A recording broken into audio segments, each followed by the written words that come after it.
பதற்றத்தை ஏற்படுத்தியுள்ளது. Iran Israel அமெரிக்காவினுடைய யுத்தம் தற்போது உலக நாடுகளுக்கு பரவ தொடங்கியுள்ளது. எந்த நிலையில் இஸ்ரேலுடைய பிரதமர் நெத்தன்யாகுவை நாங்கள் கொலை செய்து விட்டோம், அவருடைய அலுவலகத்தில் மீது நடாத்தப்பட்ட தாக்குதலில் அவர் படுகாயமடைந்து கோமா நிலையில் உள்ளார் என்று தகவல்கள் வெளியானது. இந்த நிலையில் அவ்வாறு ஒன்றுமில்லை, அவர் நலமாக இருக்கிறார் என இஸ்ரேலிய பிரதமர் அலுவலகம் தகவல் தெரிவித்தது. இந்த நிலையில் அவர் பொதுமக்கள் சந்திப்பு எதுவையும் மேற்கொள்ளவில்லை, எனவே அவருக்கு ஏதோ நடந்துவிட்டது என சர்வதேச ஊடகங்களினூடாக கதைகள் பரப்பப்படுகிறது. இதனை அறிந்த நெத்தன்யாகு இது தொடர்பான விமர்சனங்களை முற்றுப்புள்ளி வைப்பதற்காக அவர் தன்னுடைய நாட்டில் உள்ள ஒரு தேனீரகத்திலிருந்து ஒரு காணொளி ஒன்றை, அதற்கு முதல் அவர் நாட்டு மக்களுக்கு உரையாற்றிய ஒரு காணொளி ஒன்றில் அது எடிட் செய்யப்பட்டுள்ளது. அங்கு 6 வீரர்கள் உள்ளது. அந்த காணொளியில் அவர் கையசைக்கின்ற போது ஒரு கையில் 6 வீரர்கள் காணப்படுகிறது. எனவே இது AI செயலி மூலம் உருவாக்கப்பட்டது என பல விமர்சனங்கள் பல்வேறு தரப்பினரால் முன்வைக்கப்பட்டது, திட்டமிட்டே பரப்பப்பட்டதாக ஸ்டேல் கூறுகிறது. இந்த நிலையில் அந்த விரல் என்பது அந்த காணொளியில் அவர் கையசைக்கின்ற போது உருவாகின்ற ஒளியினால் ஏற்பட்டது என ஸ்டேல் விளக்கமளித்தது. இந்த நிலையில் அது தொடர்பாகவும் விமர்சனங்கள் முன்வைக்கப்பட்ட போது ஸ்டேல் அதிரடியாக ஒரு முடிவெடுக்கிறது. நெத்தன்யாகு இயல்பாக ஒரு இடத்தில் இருக்கின்ற அல்லது ஒரு செயற்பாட்டை செய்கின்றவாறு ஒரு காணொளி ஒன்றை ஸ்டேலினுடைய பிரதமர் அலுவலகம் வெளியிடுகிறது. அவர் ஒரு டீ சோப், அதாவது ஒரு காபி சோப்பில் இருந்து கொண்டு அருந்துவது போலும் அவர் அது தொடர்பாக அவர் முதல் உரையாற்றிய அந்த காணொளியில் 6 வீரர்கள் இருப்பதாகவும் நீங்கள் இறந்து விட்டதாகவும் தெரிவிக்கப்படுகின்றது என்ற தகவலை அவருக்கு தெரிவிக்கின்ற போது அவர் அது தொடர்பாக தன்னுடைய பதிலை வழங்குவதாக அந்த காணொளி அமைகிறது. அதில் தனக்கு 6 விரலும் இல்லை, 5 விரல் தான் இருக்கின்றது என அவர் கைகளை உயர்த்தி காட்டுகிறார். அது தொடர்பாக தெரிவிக்கின்றார். நான் நலமாகத்தான் இருக்கின்றேன், மறைந்து வாழ்வதற்கு எனக்கு விதமான தேவைப்பாடுகளும் இல்லை, நான் ஈரான் யுத்தத்தை முடிவுக்கு கொண்டு வருகின்றோன், முழுமையான கட்டுப்பாடும் என்னிடம் உள்ளதாக அவர் அந்த காணொளியில் தெரிவித்துள்ளார். இந்த நிலையில் இந்த காணொளியும் AI மூலம் உருவாக்கப்பட்டது என ஒரு குரூக் என்கின்ற ஒரு இணையதளம் தற்போது தகவல்களை வெளியாகியுள்ளது. இது நுண்ணறிவு சம்பந்தமான ஒரு இணையதளமாக கருதப்படுகிறது. இந்த இணையதளம் இந்த நெத்தன்யாகு தொடர்பான வெளியான காணொளி போலியானது என தெரிவிக்கிறது.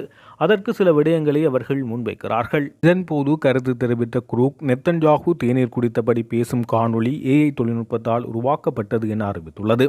இந்த வீடியோ AI-யால் உருவாக்கப்பட்டது. தேநீர் கடையில் வெகு சாதாரணமாக ஈரான் லெபனான் பற்றி பேசுவது ஒரு போலியான காணொளியாகும். இந்த வீடியோவில் உண்மையான நிகழ்வு இருப்பது போன்று தெரியவில்லை என குரூக் இதன்போது தெரிவித்துள்ளது. இந்த நிலையில் ஈரானினுடைய புரட்சிகர பாதுகாப்பு படை மீண்டும் ஒரு மிரட்டலை விடுத்துள்ளது. நாங்கள் என்ன பாடுபட்டாவது நெத்தன்யாகுவை தேடி கொலை செய்வோம் என அவர்கள் மீண்டும் தெரிவித்துள்ளார்கள். குழந்தைகளை கொல்லும் இந்த குற்றவாளி, அதாவது குழந்தைகளை கொள்கின்ற நெத்தன்யாகு உயிரோடு இருந்தால் எங்களது முழு பலத்தையும் கொண்டு அவரை பின்தொடர்ந்து தேடிச் சென்று கொள்வோம் என ஈரானின் புரட்சிகர பாதுகாப்பு படை தற்போது அறிவித்துள்ளமை மேலும் பதற்றத்தை உருவாக்கியுள்ளது. மார்ச் 12ஆம் தேதி ஒரு காணொளி வெளியாகிறது. நெத்தன்யாகுவின் கையில் 6 வீரர்கள் இருப்பது போல் தெரிவதாக சுட்டிக்காட்டுகிறார்கள். இந்த நிலையில் ஈரான் உட்பட ஈரானினுடைய அரச ஊடகங்கள் மற்றும் சில சர்வதேச ஊடகங்களும் அதனை AI மூலம் உருவாக்கப்பட்டது என கருத்துக்களை வெளியிட்டு சந்தேகத்தை எழுப்புகிறார்கள். இதன் காரணமாக 76 வயதான நெத்தன்யாகு ஈரான் மீது அமெரிக்கா மற்றும் இஸ்ரேல் வான்வழி தாக்குதல்களை தொடங்கிய பிறகு தனது முதல் செய்தியாளர் சந்திப்பில் உரையாற்றினார். ஈரானின் புதிய உயர்தலைவர் மொஸ்தபா மொய்கமேனி கொல்லப்படுவதாக மறைமுகமாக அச்சுறுத்தியதுடன் இஸ்ரேலிய இராணுவத்தின் நடவடிக்கைகளையும் நியாயப்படுத்துவதாக அந்த காணொளியில் தகவல்கள் வெளியாகிறது. இதனிடையே அமெரிக்க அரசியல் வர்ணனையாளர் ஹேன்ஸ் ஓவன்ஸ் உட்பட பலரும் பிபி எங்கே, அதாவது நெத்தன்யாகுவின் செல்ல பேராக அமெரிக்கா அவரை பிபி என அழைப்பதாக தகவல்கள் வெளியாகியுள்ளது. இதனிடையே பெஞ்சமின் நெத்தன்யாகு இறந்துவிட்டதாக சமூக வலைத்தளங்களில் பரவும் செய்திகளில் அவரது அலுவலகம் மறுத்தே தற்போது இந்த காணொளியை வெளியாக்கியுள்ளது. இந்த நிலையில் ஈரானின் புரட்சிகர இராணுவ படை இந்த அறிவிப்பினை வெளியிட்டுள்ளது.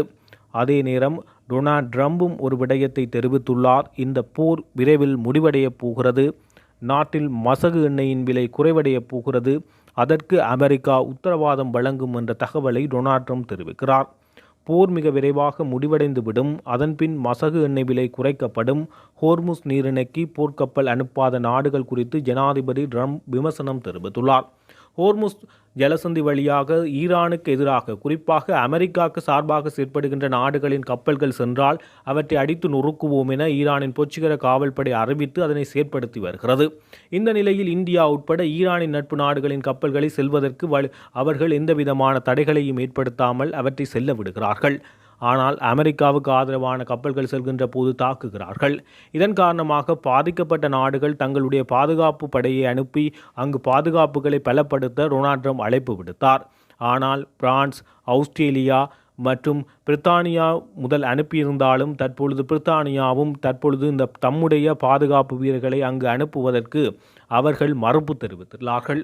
ஹார்மோஸ் ஜலசந்திக்கு பதிலாக இன்னும் ஒரு ஜலசந்தி, அதாவது மத்திய கிழக்கு நாடுகளுக்கு, வளைகுடா நாடுகளுக்கு அருகாமையில் இன்னும் ஒரு கடல்வழி பாதை இருக்கிறது. அதனை பயன்படுத்தி தற்போது கப்பல்களை கொண்டு வருவதற்காக பிரான்ஸ், பிரித்தானியா, ஆஸ்திரேலியா, ஜெர்மன் போன்ற நாடுகள் அந்த கடற்பாதையை தற்போது பயன்படுத்துவதன் காரணமாக அந்த ஜலசந்தியும் மிகவும் சுறுசுறுப்பாக அதிகளவான கப்பல்கள் செல்லும் பாதையாக தற்போது மாறியுள்ளதாக சர்வதேச ஊடகங்கள் வெளியிட்டுள்ளது.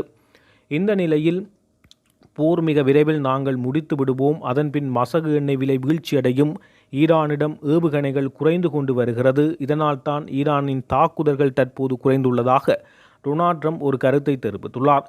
இந்த நிலையில் ஈரானினுடைய கடற்படை, விமானப்படை, வான் பாதுகாப்பை நாங்கள் முற்றுமுழுதாக தற்பொழுது அழித்து விட்டோம் என டொனால்ட் ட்ரம்ப் அறிவித்துள்ளார்.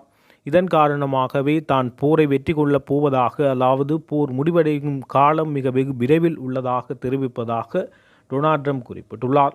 இந்த நிலையில் கொமேனி, ஈரானினுடைய முன்னாள் உச்ச தலைவராக இருந்த அயத்துல்லா அலி கமேனி பயன்படுத்திய விமானம் தாக்கி அளிக்கப்பட்டதாக ஸ்டேல் விமானப்படை அறிவித்துள்ளது. ஈரானின் டெஹ்ரான் நகரில் உள்ள மொக்ராபாத் சர்வதேச விமான நிலையத்தில் அலி கொமேனி பயன்படுத்திய அந்த விமானம் நிறுத்தி வைக்கப்பட்டிருந்தது. இதனை இலக்காக கொண்டு ஸ்டேல் விமானப்படை இன்று ஒரு தாக்குதலை மேற்கொண்டது. அந்த தாக்குதலில் அந்த விமானம் முற்றுமுழுதாக அழித்து ஒழிக்கப்பட்டதாக இது ஈரானின் ராஜதந்திர ஸ்திரத்தன்மைக்கு ஏற்பட்ட பாதிப்பாக பார்க்கப்படுவதாக ஸ்டேல் அறிவித்துள்ளது. ஈரானின் பயங்கரவாத ஆட்சியின் தலைவருடைய விமானம் தெஹ்ரானில் உள்ள மொக்ராபாத் சர்வதேச விமான நிலையத்தில் வைத்து அழிக்கப்பட்டு விட்டது என ஸ்டேலினுடைய அரச ஊடகங்கள் தகவல் வெளியிட்டது. நவீன இராணுவ ஆயுத கொள்முதல் மற்றும் கூட்டணி நாடுகளுடன் உறவுகளை பராமரிப்பதற்கு இந்த விமானம் முக்கியத்துவம் வாய்ந்தது. இந்த சூழலில் விமானம் தகர்ப்பால் ஈரானின் பயங்கரவாத ஆட்சியின் தலைமைக்கும் கூட்டணி நாடுகளுக்கும் இடையேயான ஒருங்கிணைப்பு பாதிப்படைய செய்துள்ளதாகவும் இராணுவ அதிகார கட்டமைப்பை தகர்த்திருப்பதாகவும் ஸ்டேலின் இராணுவ அதிகாரிகள் தெரிவித்துள்ளனர். இந்த நிலையில் ஐக்கிய அரபு எமிரேட் மற்றும் சவுதி அரேபியா போன்ற நாடுகளில் ஈரானினுடைய இதுவரை பயன்படுத்தாத ஏவுகணைகள் தாக்கப்பட்டுள்ளதாக சர்வதேச ஊடகங்கள் தகவல் தெரிவித்துள்ளது. வான் பாதுகாப்பையும் மீறி அந்த ஏவுகணைகள் குடியிருப்பின் பல பகுதிகளிலும் வீழ்ந்து மிக பெரும் சேதங்களை ஏற்படுத்தியதாகவும் இதுவரை உயிரிழப்பு தொடர்பான தகவல்கள் வெளியாகவில்லை என சர்வதேச ஊடகங்களை மேற்கோள் காட்டி அந்த தகவல்கள் வெளியாகின்றது. தொடர்ச்சியாக 15வது நாளாகவும் ஈரான் அமெரிக்க ஸ்டேல் யுத்தம் இடம்பெற்று வருவதன் காரணமாக வளைகுடா நாடுகளில் பதட்ட நிலை நிலவுவதுடன் அந்த பதட்ட நிலை தற்போது சற்று கொஞ்சம் கொஞ்சமாக உலக நாடுகளிலும், குறிப்பாக வளர்ந்து வருகின்ற ஆசிய நாடுகளிலும் மிக பெரும் அடியை, பாதிப்பினை ஏற்படுத்தி இருப்பதை காணக்கூடியதாக இருக்கிறது. பல்வேறு நாடுகளும் தம்முடைய எரிபொருள் மற்றும் பொருளாதார ரீதியாக கட்டுப்பாடுகளை விதிப்பதற்கு தயாராகி வருவதாகவும் இலங்கை, பாகிஸ்தான், பங்களாதேஷ் போன்ற நாடுகள் கட்டுப்பாடுகளை விதிக்க ஆரம்பித்துள்ளமையும் இங்கு குறிப்பிடக்கூடியதாக இருக்கின்றது.